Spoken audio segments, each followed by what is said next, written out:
Bom, bom dia a todos. Estamos dando início a mais uma sessão de julgamento do Tribunal de Impostos e Taxas, da 8ª Câmara Julgadora. Hoje a presidência está sob minha responsabilidade. O Dr. Samuel Riema, o presidente, hoje não pôde comparecer. Então hoje a sessão será presidida por mim. Nós temos na pauta 5 processos, né? Mas por conta da impossibilidade do Dr. Samuel comparecer, os processos da relatoria do Dr. Samuel, eu vou retirar de pauta. Então, eu vou iniciar a sessão. Peço a todos que, por favor, confirmem presença, que nem todos ainda haviam confirmado. Por favor. Presidente, eu havia confirmado, mas apareceu que foi cancelado. Daí eu É reabri. que eu dei verificar o quórum, apareceu só uma confirmação. E Ah, aí tá. eu tive Agora que... apareceu. Agora apareceu. Vamos lá. Acabei de confirmar de novo. Vamos lá. Correto. Agora todos os juízes estão confirmados. Então, feita a confirmação de todos os juízes presentes, eu vou, pela ordem da pauta, JR Delivery, Usina Batatais S.A. Açúcar e Álcool, Imperial Bebidas Eireli, que são processos da relatoria do Dr. Samuel, eu vou devolver, então, para o relator. Só um minutinho que eu vou tomar aqui as providências no sistema.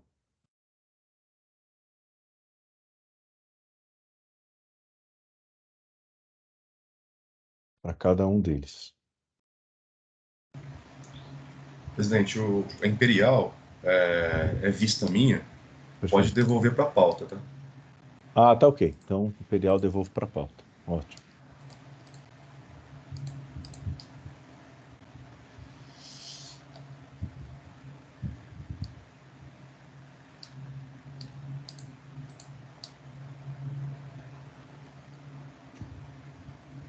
Então, vou começar por ele para não correr o risco de errar, né? Imperial Bebidas, correto, doutor Ramon?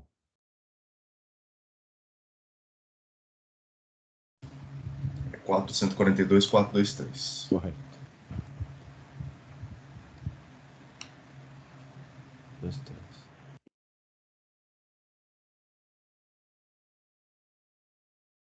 Então, esse eu devolvo para a agenda da pauta. Ok.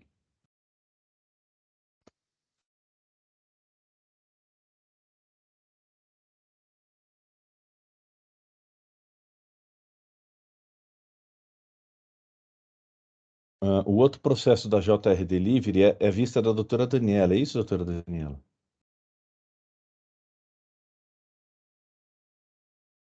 Não. O processo da JR Delivery é aquele que o doutor Samuel havia proposto o cancelamento da decisão monocrática, e aí nós fizemos uma votação parcial na sessão anterior, onde eu acabei tendo voto vencedor pelo não cancelamento da decisão monocrática. O processo voltou para que o doutor Samuel proferisse o voto de mérito. Então, nesse momento, ele não é um processo de vista minha, ele é um processo que o doutor Samuel vai relatar o mérito do tema.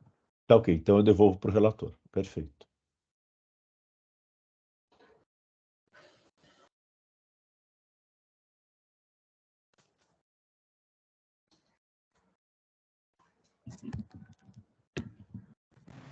E Usina Batatais é efetivamente vista do Dr. Samuel mesmo, então acho que tem que ser para ele também.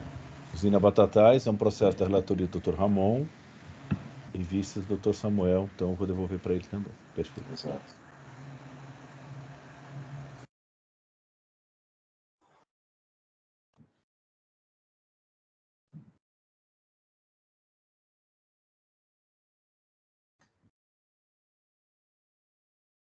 Tá bem. Então, os 3 processos da relatoria, desculpa, 2 processos da relatoria do Dr. Samuel e um processo com vista do Dr. Samuel já foram devolvidos e estão encerrados. Então, vamos dar sequência, agora pela ordem da pauta.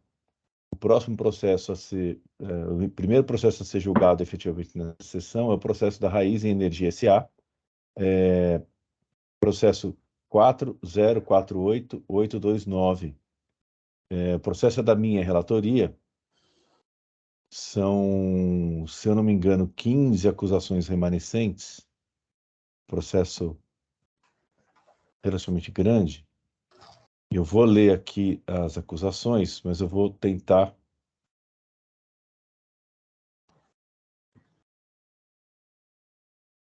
pular as acusações que já estão resolvidas, né?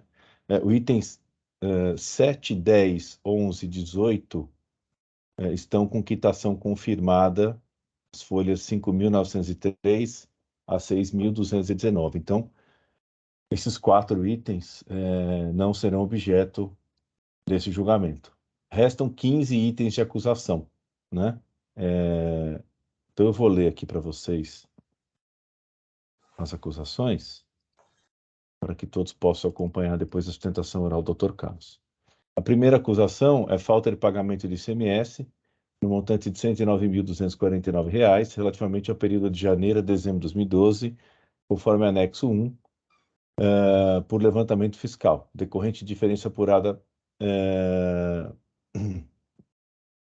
por conta de diferença apurada por meio de levantamento fiscal específico, açúcar realizado com fundamento no artigo 509 do regulamento do ICMS. A segunda infração é infração relativa à documentação fiscal na entrega, remessa e transporte, recebimento, estocagem ou depósito de mercadoria, ou ainda quando couber prestação de serviço. Recebeu no período de janeiro a dezembro de 2013 mercadoria açúcar no valor de R$ 3.629.291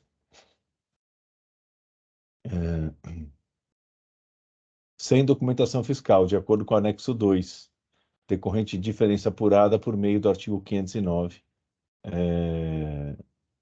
e levantamento fiscal anexos 1 a 4, 1 a 6. A terceira acusação recebeu no período de janeiro a dezembro de 2012 mercadoria etanol hidratado no valor de R$ 1.768.276, sem documentação fiscal, de acordo com o anexo 3, conforme o levantamento fiscal, anexos 1 a 6. A acusação 4 recebeu no período de janeiro a dezembro de 2012 mercadoria etanol anidro no valor de R$ 1.209.588, sem documentação fiscal, conforme anexo 4, também levantamento fiscal dos anexos 1 a 6.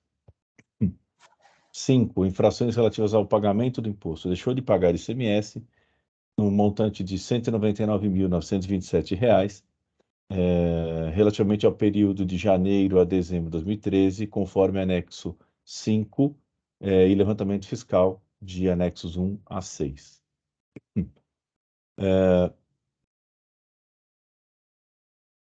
Infração 6. Recebeu no período de janeiro a dezembro de 2013 mercadoria etanol anidro no valor de R$ 1.894.326, sem documentação fiscal, de acordo com o anexo 6, também levantamento fiscal.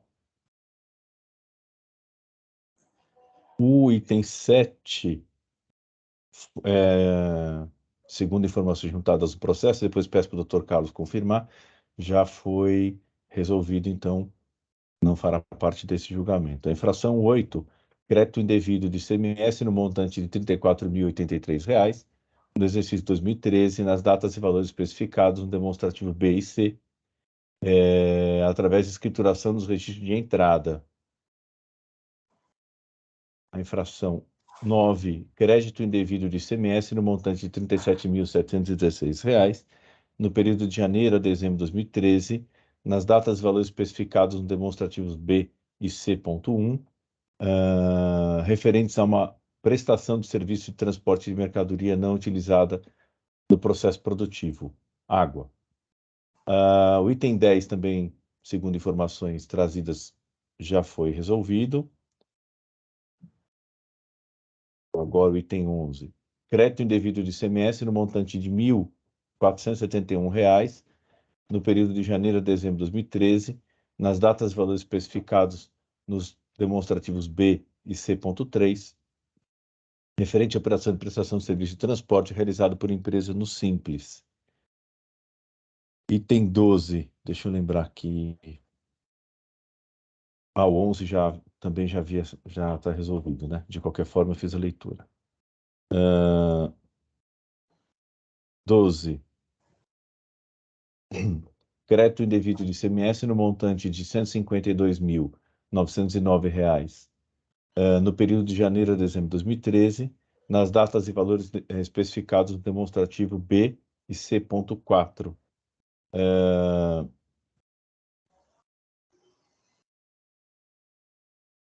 Referentes a operações de prestação de serviço de transporte realizados cujo contribuinte não é tomador de serviço, elencados no demonstrativo C.4. 13. Crédito indevido de ICMS no montante de R$ 1.578.470 no período de janeiro a dezembro de 2013, nas datas e valores especificados nos demonstrativos B e C.5.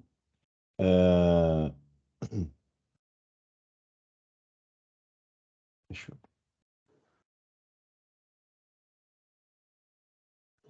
Só verificar aqui. Referente à operação de prestação de serviço isenta de imposto, elencados no demonstrativo C.5.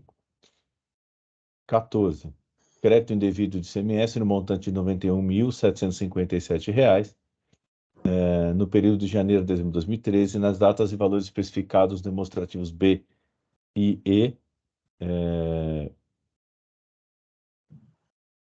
que pode ter efetuado o crédito pela aquisição de mercadoria, ou seja, diretamente partes e peças, bem como bens do ativo permanente não relacionados diretamente com o setor de industrialização. 15. Deixou de proceder o estorno do crédito de ICMS no montante de R$ 59.353, no período de janeiro a dezembro de 2013, nas datas e valores especificados demonstrativos B e Q, decorrente da utilização de óleo diesel em atividade alheia ao processo de industrialização do estabelecimento. Item 16. Deixou de proceder o estorno de crédito no montante de R$ 1.158.885, no período de janeiro a dezembro de 2013, nas datas e valores especificados nos demonstrativos B e I, decorrente de saídas subsequentes de óleo diesel sem documentação fiscal. Item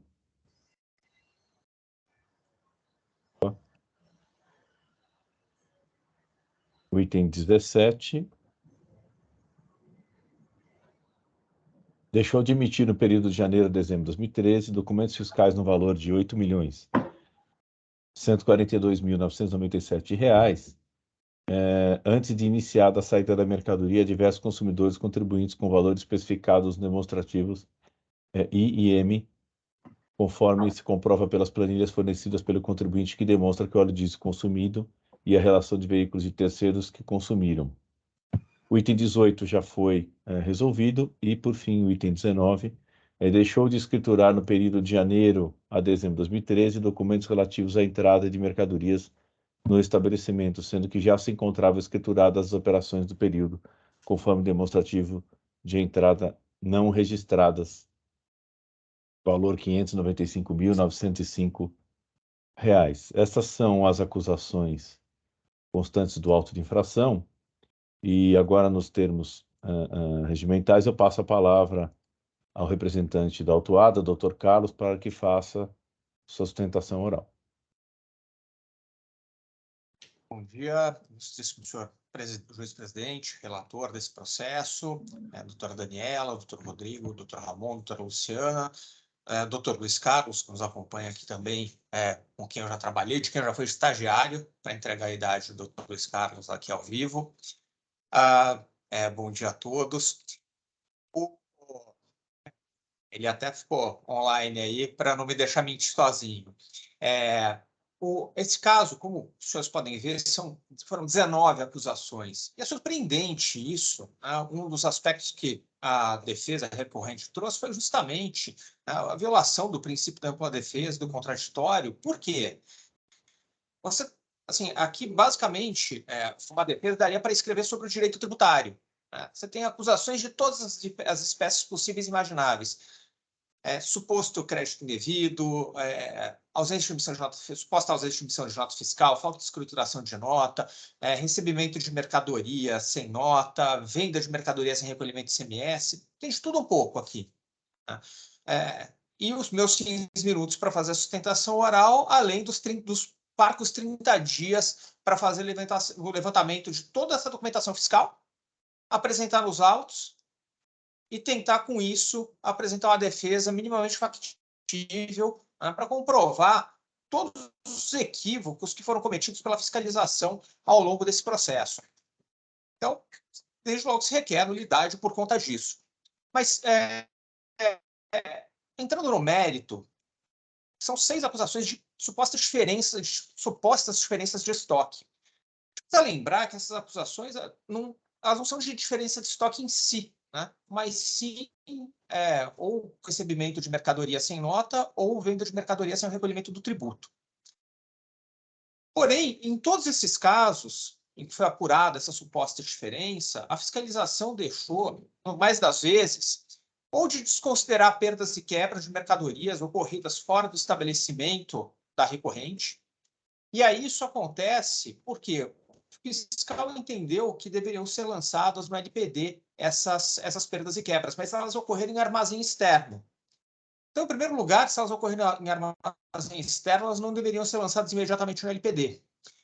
Em segundo lugar, justamente por estar em armazém externo, ainda isso não implicou numa circulação de mercadoria. O próprio regulamento do ICMS fala que não existe ICMS nas remessas para armazém externo. E o tratamento das perdas e quebras ocorridas no armazém externo, com a devida vênia, tem que ser exatamente o mesmo tratamento daquelas perdas e quebras ocorridas nos armazéns da própria empresa. Quando essa perda ou quebra ocorre na própria usina. Quando muito, o que eu quero dizer com isso é que, quando muito, o que poderia ser exigido por parte da recorrente seria o estorno do crédito correspondente ao ICMS que foi apropriado dos insumos para a fabricação do açúcar e do álcool. Mas nem com isso a recorrente concorda, mas, se tanto, era isso que deveria ter feito a fiscalização, e não exigido simplesmente o ICMS sobre esses valores. Mais do que isso, até por uma questão contábil, a Raizen, o que ela fazia? Quando ela remetia o açúcar, o álcool para o armazém externo, muitas vezes ela não dava baixa contábil dos seus próprios estoques, ela mantinha como seus. Outras vezes ela fazia isso. E aí isso criou uma confusão nos autos. Por quê? O fiscal, ao analisar a documentação, e se a senhora e os senhores olharem o processo, verificarão que só em algumas linhas tem diferenças, né? O estoque inicial nunca teve diferença em nenhum dos itens, né? Entre aquilo que foi declarado pela empresa, que a empresa reconhece, e aquilo que foi verificado pela fiscalização. Porém, a fiscalização deixa de considerar os estoques em poder de terceiro. Tá? E isso criou a maior parte das divergências da apuração feita pela fiscalização e aquilo que efetivamente ocorreu em relação a esses estoques. Um outro ponto muito importante a ser abordado, especialmente nas 4 acusações que dizem respeito a suposto recebimento de mercadoria sem nota fiscal, e que é uma matéria de ordem pública, diga-se de passagem, é o seguinte: a fiscalização, ela imputa essa acusação fiscal à recorrente. Porém, ela não diz a que título. O que eu quero dizer com isso? Ela deixa de informar ou de imputar a responsabilidade solidária, de dizer por que a empresa seria solidariamente responsável pelo recolhimento desse tributo.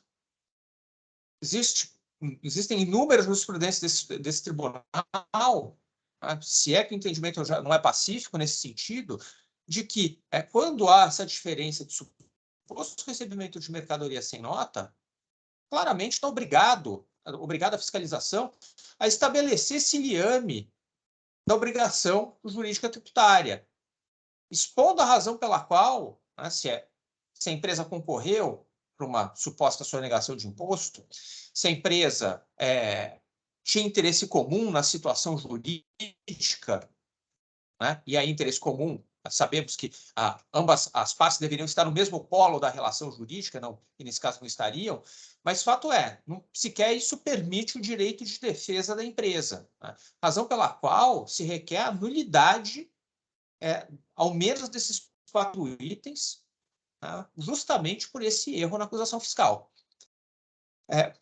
Prosseguindo com as acusações, outras 4 acusações dizem respeito à apropriação de crédito supostamente indevido sobre parte considerado como partes e peças, né, de substituição, mas a maior parte ali são ou bens do ativo ou são bens intermediários.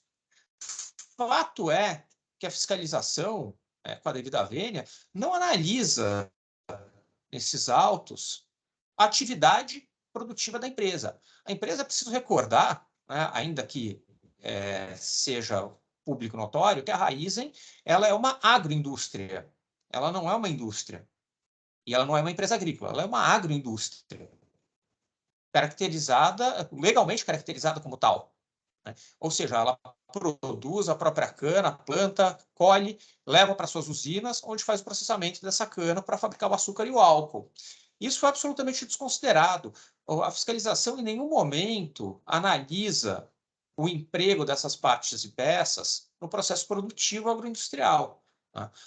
Não vou me ater a cada um desses pontos, até porque eles estão nos autos, mas fico à disposição para, eventualmente, trazer esclarecimentos a Vossas Excelências, mas fato é que, independentemente disso, não houve essa análise. E no recurso foi feito justamente, peguei alguns exemplos ali, justamente para trazer ao conhecimento dos senhores julgadores e das senhoras julgadoras exatamente esse aspecto de onde são empregados cada um daqueles bens, evidenciando que eles integram, evidentemente, o processo produtivo da empresa. Uma outra acusação que teve diz respeito a um suposto creditamento de ICMS numa prestação de serviço isenta.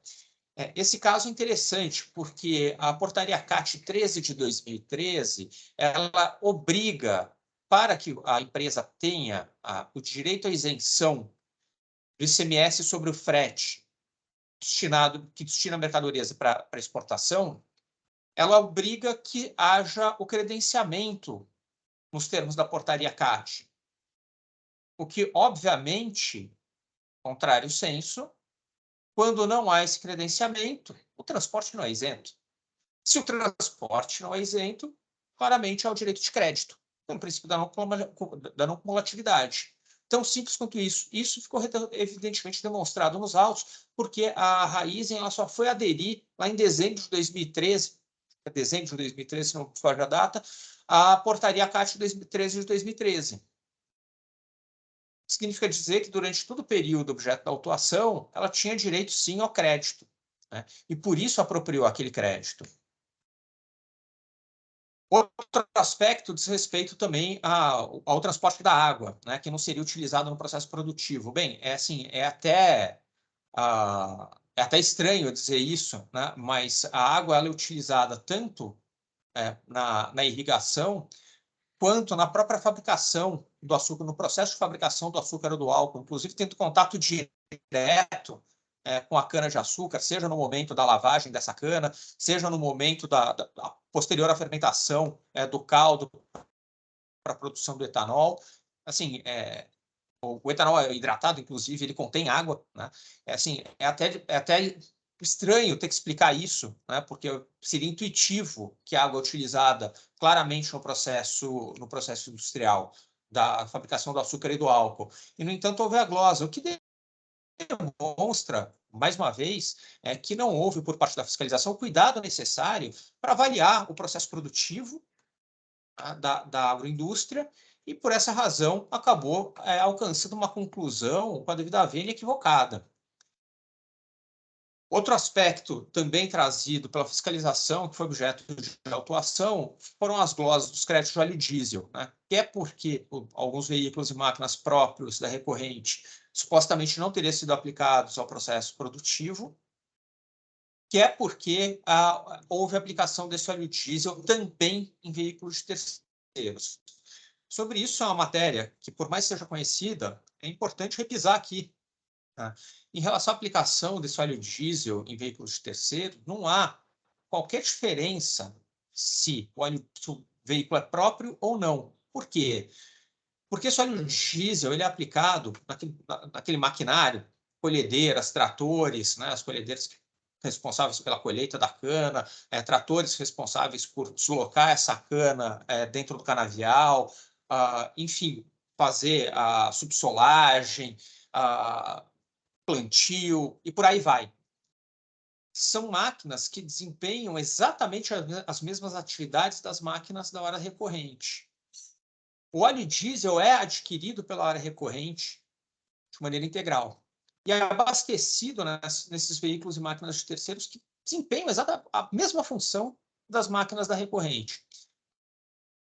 Considerar que foi utilizado em finalidade alheia é um equívoco que não se sustenta, né, por parte da fiscalização. Por quê?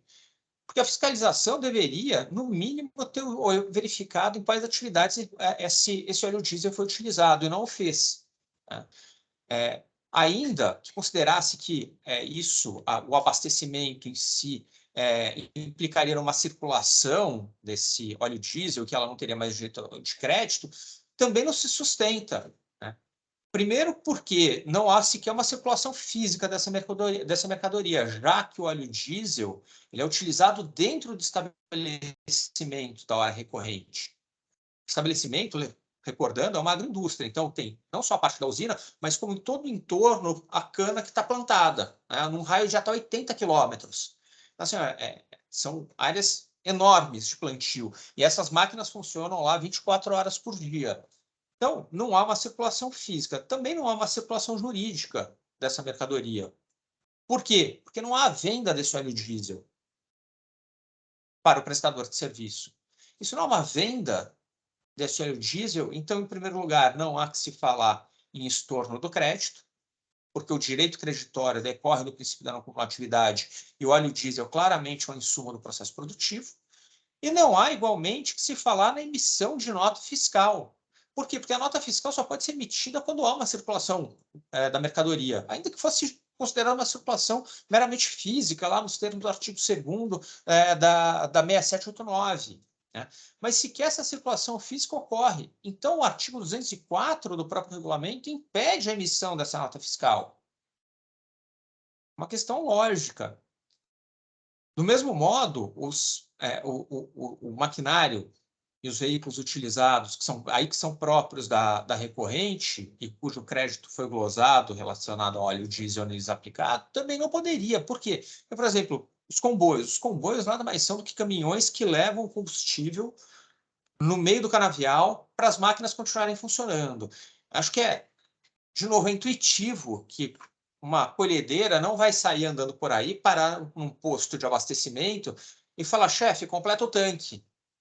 Porque depois, para ela voltar para onde ela estava, claramente a gasolina já acabou, ela já vai ter que voltar de novo para o posto. Então, é claro que não pode ser isso que acontece. Também, no ponto de abastecimento da própria usina, né, de onde sai esse combustível, onde ele fica armazenado, né, e de onde ele sai para ser levado a campo, também é a mesma coisa. Por quê? Porque é uma área que muitas vezes dista quase 80 quilômetros de onde está o ponto de abastecimento. A colhedeira não tem como andar até lá, abastecer e voltar para onde ela estava. Caminhão de bombeiro, a mesma coisa. Por quê? Porque o caminhão de bombeiro ele serve para apagar focos de incêndio no canavial. Né? Em primeiro lugar, com a questão ambiental. Não pode haver queimada há muitos anos no estado de São Paulo. Não pode haver queimada da cana-de-açúcar, como havia lá no passado remoto. Tá? Então, o caminhão de bombeiro serve justamente para isso. E para também, obviamente, não deixar queimar o canavial. Ele integra, portanto, o processo produtivo agroindustrial. E assim por diante. Eu poderia continuar citando exemplos ao longo de toda a manhã para as senhoras e para os senhores, mas não farei isso, não vou tomar o tempo dessa forma. Então, por essa razão, também há que se cancelar esse item do auto de infração. Por fim, em relação ao item 19 do auto de infração, que remanesceu sobre uma suposta ausência de escrituração de notas, também foi trazido no recurso e já tinha sido trazido naturalmente na defesa, né? Que parte dessas notas foi lançada em tempo e forma. Outra parte são notas fiscais que foram recusadas pela hora recorrente. Algumas notas foram efetivamente escrituradas de forma extemporânea, né? Mas anteriormente ao início da fiscalização, então haveria ali um equívoco na multa que foi lançada, deveria ter sido lançada citando pela linha P, né? E também uma escrituração em duplicidade. Então, por essas razões, essas notas também não deveriam ser escrituradas. Por fim, requereu-se a redução da multa com base no artigo 527-A, nos itens em que ele é aplicável, especialmente em relação àquela multa de 50%, né, da suposta ausência de emissão de nota fiscal, né, mas para todos os itens em que ele é aplicável, isso foi requerido. E também a redução, a limitação dos juros da taxa Selic, agora especialmente, o recurso já é bastante antigo, mas agora especialmente em virtude da revisão da súmula 10 pela Câmara Superior. Eu fico à disposição, são muitos itens, agradeço pela paciência de todos e fico à disposição para eventuais esclarecimentos. E o senhor tinha me pedido, doutor Faisal, para confirmar, os 4 itens são aqueles que o senhor mencionou mesmo, que já foram quitados. Muito obrigado. Ok, doutor Carlos. Obrigado pelas informações, parabéns pela sustentação oral. De fato, é um processo com vários itens, né, muitos documentos juntados. Eu não trouxe o voto, eu primeiro quis ouvir a sua sustentação oral, porque também são muitos itens a serem considerados, muitas provas. Embora eu compreenda a dificuldade de se defender um processo com tantos itens assim, a legislação não impõe essa restrição, né? Então, eu vou retirar o processo da pauta, para que eu possa analisar novamente as provas, considerando os seus esclarecimentos. Eu não sei se alguém quer fazer alguma pergunta, doutor Carlos, tirar alguma dúvida, aproveitando a presença dele aqui, mas já sabendo que eu não vou proferir o voto hoje, tá? Alguém quer fazer alguma pergunta? Doutor Rodrigo, doutor Ramon, doutora Daniela, doutora Luciane? Só dizer que a proposta legislativa decorrente daquele grupo de estudos está prevendo um prazo maior aí para os advogados se manifestarem em questões complexas como essa. Não, de fato, o prazo acaba sendo, né, em algumas situações, um pouco curto. Bom, se ninguém tem nenhuma pergunta, veja, doutor Carlos, alguns dos pontos que o doutor colocou aí, de fato, exigem prova, né? Então, por exemplo, a questão da armazenagem, eventual perda, a questão da utilização da água no processo produtivo, veja, é intuitivo que se use, né? Mas eu não conheço esse processo produtivo, por exemplo. Eu não sou leigo totalmente em relação a isso, né? Não sei como funciona. Também é intuitivo o que o doutor colocou a respeito dos tratores serem abastecidos lá na plantação e não terem que se deslocar a um posto de... mas, veja, como eu vou retirar o processo, vai ser devolvido, né, para que eu possa analisar, eventualmente, se o doutor achar que é o caso de pedir alguma diligência, eu posso ver se considera ou não, tá? Mas aí fica a seu critério. Se o doutor achar que é o caso de pedir alguma diligência para esclarecer algum ponto, eu analiso e eventualmente submeto se eu entender que vai ajudar a esclarecer algum ponto da acusação, tá ok? A fim Perfeito, de doutor privilegiar Faisal. aí a ampla defesa e contraditório, mas, de novo, vou ter que submeter, né, aos colegas numa nova sessão, e também dependendo da minha avaliação em primeiro lugar. Mas se o doutor achar que é o caso, fica a seu critério. Perfeito, doutor Faisal. Eu já antecipo que farei isso, até porque no próprio recurso há um pedido de conversão em diligência, né? Então não seria um pedido que teria surgido agora, de qualquer forma, e certamente eu farei isso, né? Inclusive, em prol e em benefícios todos, tem e aí, assim, não é uma coisa específica e, portanto, não é uma prova nova que eu vou juntar com esse pedido, um laudo da Exalc, que na verdade não é um laudo, é um estudo da Exalc, né, que justamente traz de forma muito clara e detalhada todo o processo produtivo de uma agroindústria.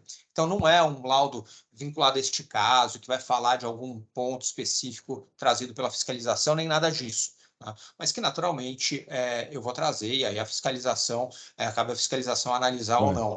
Mas, certamente, eu já antecipo que trarei esse aspecto. Correto.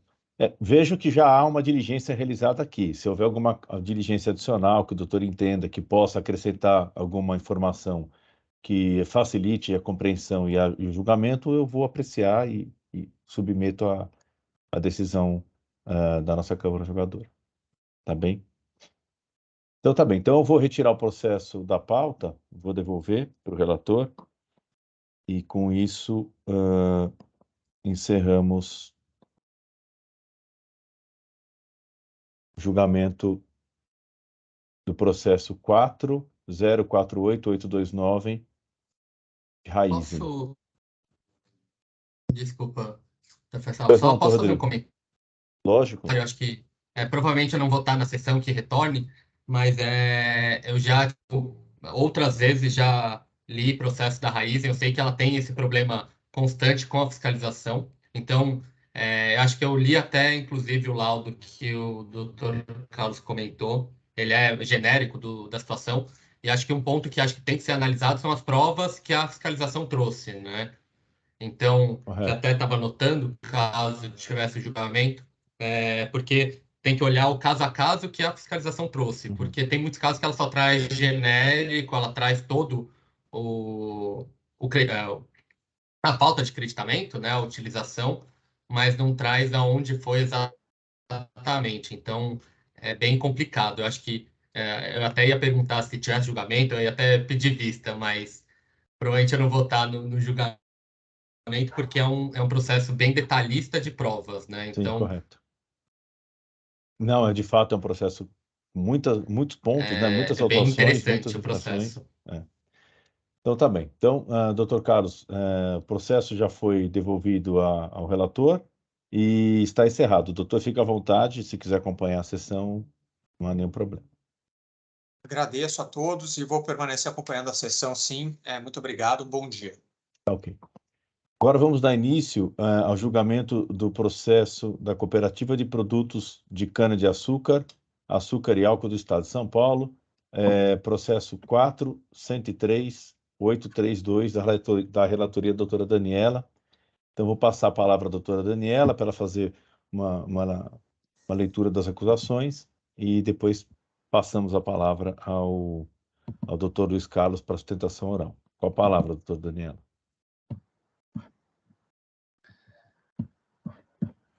Obrigada, doutor Faisal. Bom, eu vou fazer aqui uma breve explicação sobre esse processo, mas o processo possui apenas uma única acusação de falta de pagamento do imposto por emissão e escrituração de notas fiscais eletrônicas referentes a operações tributadas com erro na determinação da base de cálculo, conforme se comprova pelas cópias dos documentos juntados, referentes à venda ou transferências de mercadorias, açúcar bruto VHP. As notas fiscais eletrônicas foram indevidamente emitidas com redução da base de cálculo, considerando erroneamente a mercadoria como parte da cesta básica. Então, é aquele caso clássico de emissão de notas fiscais de venda de açúcar com a redução prevista para os itens da cesta básica. O contribuinte apresentou defesa e foi julgada teve julgamento monocrático e, em seguida, foi apresentado recurso ordinário, onde a 13ª julgadora anulou a decisão monocrática. Essa decisão de anulação subiu para a Câmara Superior, que confirmou a decisão de anulação da decisão monocrática. E aí, então, sobreveio uma nova decisão de primeira instância, que encontra-se as folhas 10.169 e 10.209, que julgou integralmente procedente o auto de infração. E aí o contribuinte apresentou o recurso ordinário, agora em julgamento. Então, a questão central da defesa do contribuinte, apresentada neste recurso ordinário, o contribuinte alega que o açúcar cristal VVHP, que a autuada comercializa, faz jus à redução da base de cálculo de ICMS. A condição para que o açúcar cristal refinado possa integrar a cesta básica diz respeito à aptidão para consumo humano. E, segundo afirmado, o produto comercializado preenche esses requisitos. Alega ainda que os precedentes citados pela decisão recorrida deste egrégio Tribunal de Impostos e Taxa negaram direito à redução da base de cálculo prevista no artigo 3º, 5 do anexo 2 do RICMES, tratam de açúcar bruto VHP, diferente do produto comercializado pela autuada. Então, este é o segundo julgamento de recurso ordinário a que a autuada vai se submeter, e acredito que isso é o quanto basta do relatório para o andamento desse processo. Ok, obrigado, doutora Daniela, obrigado pela apresentação do relatório do caso. Agora passa a palavra ao doutor Luiz Carlos para que ele faça a sustentação oral. Bom dia, senhor presidente, senhora relatora, demais presentes. Esse caso é um auto de infração que exige diferenças de ICMS, multa e juros no que diz respeito à aplicação tida por equivocada da redução de base de cálculo do ICMS, prevista no artigo 3º, inciso 5 do anexo 2 do nosso regulamento, referente a operações de venda do açúcar denominado Cristal VVHP. Esse ponto é bastante relevante. Durante o trâmite do processo administrativo, dentre outras coisas, foi dito e foi demonstrado que o auto de infração era nulo, visto que o açúcar efetivamente comercializado pela recorrente nas operações de que se cuida, que é o Cristal VVHP, ele era diferente daquele indicado no relato do auto de infração. A fiscalização tomou por premissa de que o açúcar comercializado teria sido o bruto VHP, né? Nomenclatura, tipo de açúcar, grau de polarização e a própria classificação fiscal NCM. E redigiu e fez a autuação fiscal como se o açúcar comercializado fosse o bruto VHP e não o cristal VVHP. E isso estava comprovado nas próprias notas fiscais acostadas aos autos pela fiscalização, de que o açúcar comercializado foi o cristal VVHP e não o bruto VHP. Isso impunha, na visão da hora recorrente, o cancelamento do auto de infração. Essa preliminar, entretanto, ela foi rejeitada e o presente processo administrativo voltou para julgamento do seu mérito. Entende a recorrente que o auto de infração deve ser cancelado. Inicialmente, o primeiro ponto que a recorrente quer destacar é que o açúcar VVHP ele é do tipo cristal e está abrangido pela redução de base de cálculo prevista no artigo 3º, inciso 5 do anexo 2 do nosso regulamento. Isso porque esse dispositivo ele estabelece a redução da base de cálculo para o, abre aspas, açúcar cristal ou refinado, classificado nos códigos 1701-1100 e 1701-9900 da nomenclatura brasileira de mercadorias.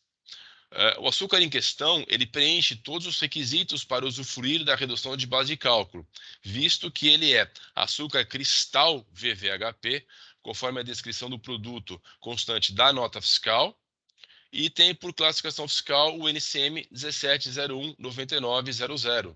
Também isso está expressamente indicado nas notas fiscais. Ambas as condições impostas pelo nosso regulamento, portanto, aplicam-se ao produto objeto da autuação fiscal de que se cuida. Disso resulta que o açúcar VVHP produzido pela recorrente é do tipo cristal e se enquadra em uma das classificações NCM indicadas no artigo 3º, inciso 5 do anexo 2 do nosso regulamento, que torna inequívoca a sua sujeição à redução da base de cálculo de que se trata.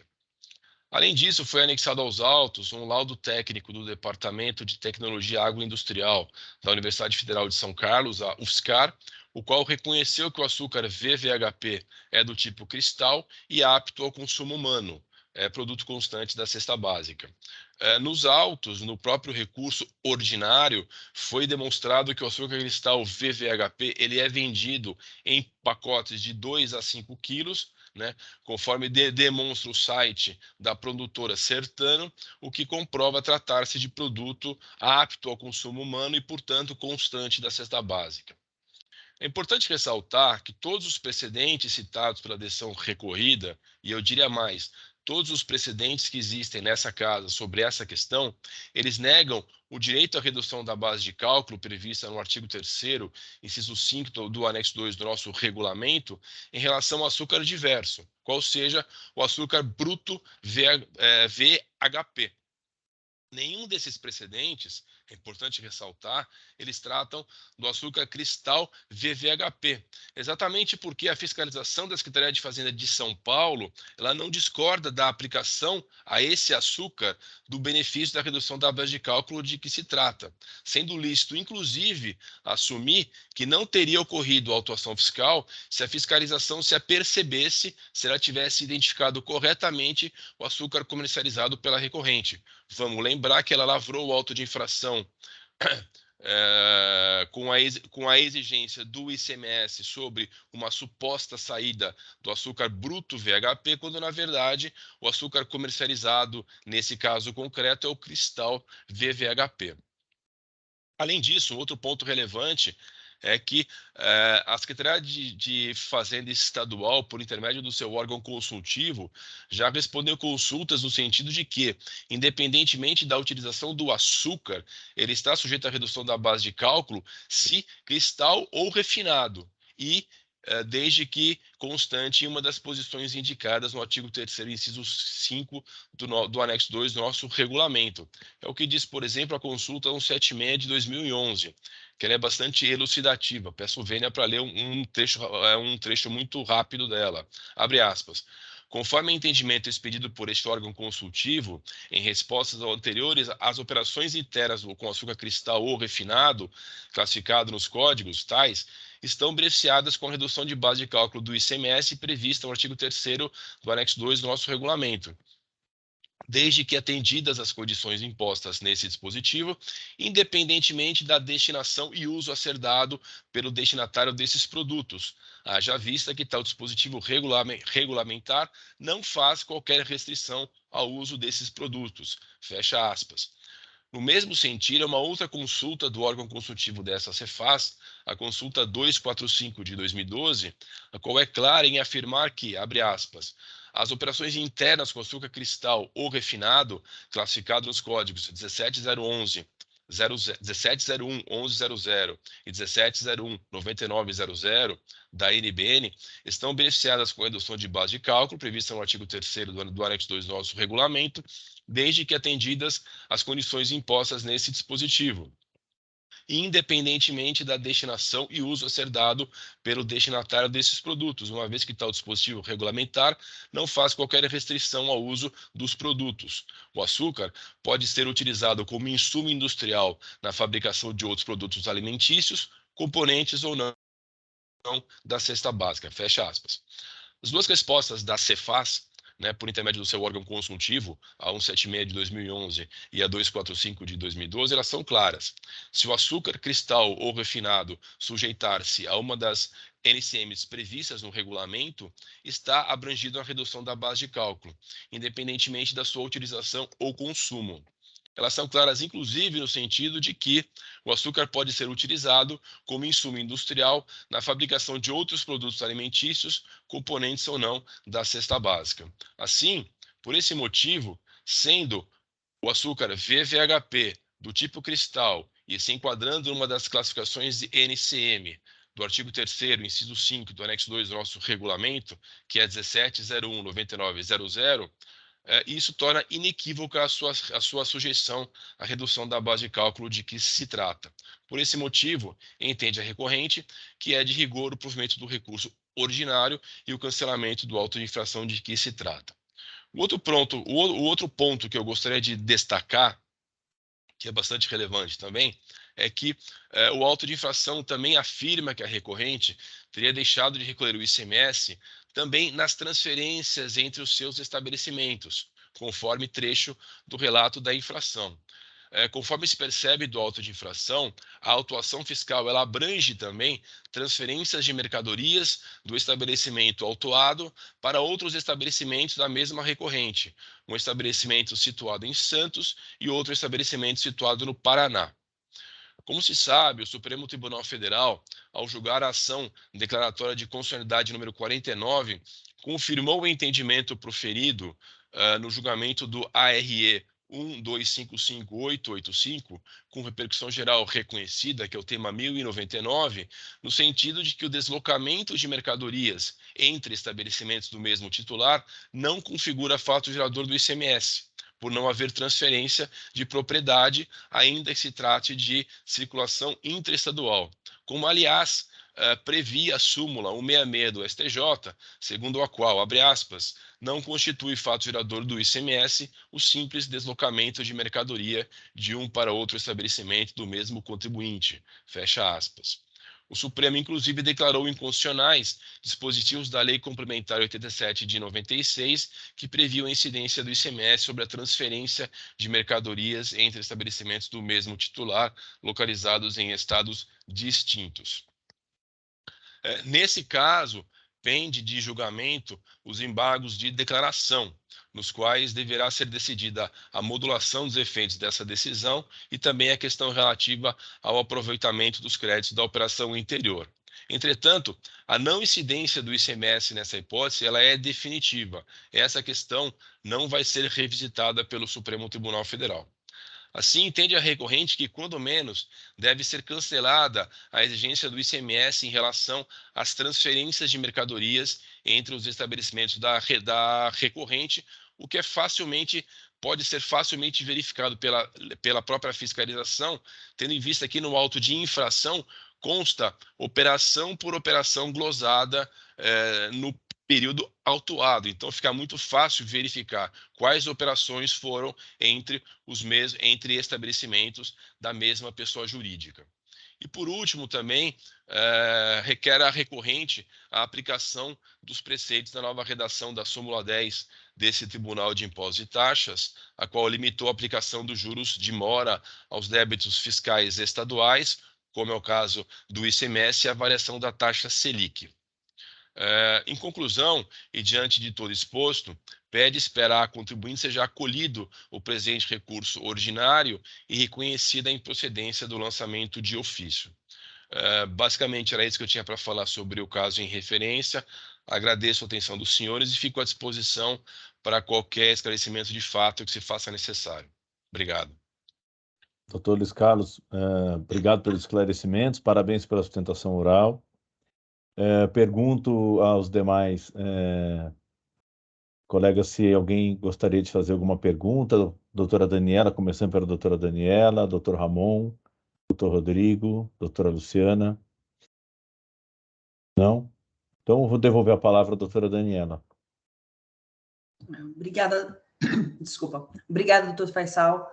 Parabéns, doutor Luiz Carlos, pela sustentação oral. Doutor Faisal, eu não trouxe o voto desse processo justamente porque queria ouvir a sustentação oral e eu tinha, na verdade, algumas perguntas, mas no curso da própria sustentação oral realizada, o patrono já esclareceu os pontos que eu tinha a questionar, então não será necessário fazer novas perguntas. E eu pediria para o doutor Faisal devolver o processo para mim, para que eu possa trazer o voto numa próxima oportunidade. Tá ok, doutora Daniela. Eu vou então devolver. Devolvo ao relator, correto, doutora Daniela? Isso, devolve o processo para o relator. Tá bem, só um minuto. Que semana que vem eu vou estar na superior, acredito que não vou conseguir fazer o voto, mas aí para outra semana eu já devolvo esse processo. Provavelmente daqui a 15 dias, doutor Luiz Carlos, eu trago o processo com o voto. Perfeito, doutor. Acompanhando a pauta, mas acredito que sem ser semana que vem, na outra já devo trazer o voto desse processo. Perfeito. Tá ok, então vou devolver o processo ao relator.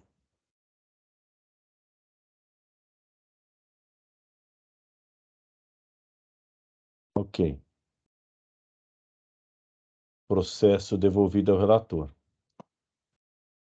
Deixa eu só verificar aqui se tem algum procedimento adicional. Não, tá ok. Então já está devolvido ao relator, doutora Daniela. Tá bem? Então, doutor Luiz Carlos, o processo, então, da Cooperativa de Produtos de Cana-de-Açúcar, número 4.103.832, foi devolvido ao relator. Já está encerrado. Perfeito, doutor Faisal. Obrigado. Agradeço a atenção de todos aí e um bom dia a todos nós. Obrigado, doutor Luiz Carlos. Obrigado. Bom dia. Bom, os processos, então, pautados para hoje já foram todos deliberados, né? 3 retornaram ao Dr. Samuel, os outros 2 nós ouvimos a sustentação oral e também já foram devolvidos aos respectivos relatores. Então, com isso, eu declaro encerrada a sessão de hoje, dia 2 de dezembro de 2022, da 8ª Câmara Julgadora do Tribunal de Impostos e Taxas, e peço ao Oswaldo para encerrar a gravação. Obrigado a todos.